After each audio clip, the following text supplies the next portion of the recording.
জাহান্নামের অতল গহ্বরে আগুনের ছোঁয়া লাগে এক ধরনের গাছ হয়, কাঁটাযুক্ত দুর্গন্ধযুক্ত একটা গাছ, এটার নাম জাক্কুম। জেনে রাখবেন কি নাম?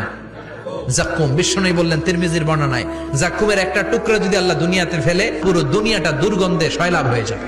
পুরো দুনিয়ার মানুষগুলো জাক্কুমের গন্ধে ওই জায়গায় শেষ, পুরো দুনিয়াটা নষ্ট হয়ে যাবে। ওই কাঁটাযুক্ত জাক্কুম তাদেরকে দেয়া হবে, ক্ষুধার চোটে জাক্কুমই খাইতে শুরু করবে। আহা, খেতেও পারবে না, গিলতেও পারবে না, এবার কয় পানি দাও। জাহান্নামীদের জন্য 4 ধরনের ঝর্ণা আছে।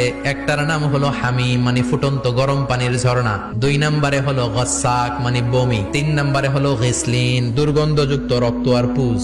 4 নম্বরে হচ্ছে মোহল, পোড়া তেল। খা, দাউ দাউ করে এগুলো থেকে আগুন জ্বলবে, তৃষ্ণার চোটে এগুলোই খেতে চাইবে। এগুলোর পেয়ালা যখন মুখের সামনে আসবে, এগুলোর উত্তাপে গালের গোশত, চোখের গোশত, কপালের গোশত গুলো ঝলসে ঝলসে পানির মধ্যে পড়ে যাবে। তৃষ্ণার চোটে না পেরে ওইটাই গিলবে, যেখান দিয়ে বেরোবে কেটে ছিঁড়ে শেষ হয়ে যাবে। দিস ইজ জাহান্নাম। আমরা জাহান্নাম থেকে পানাহ চাই, চিল্লায় বলেন ঠিক কিনা?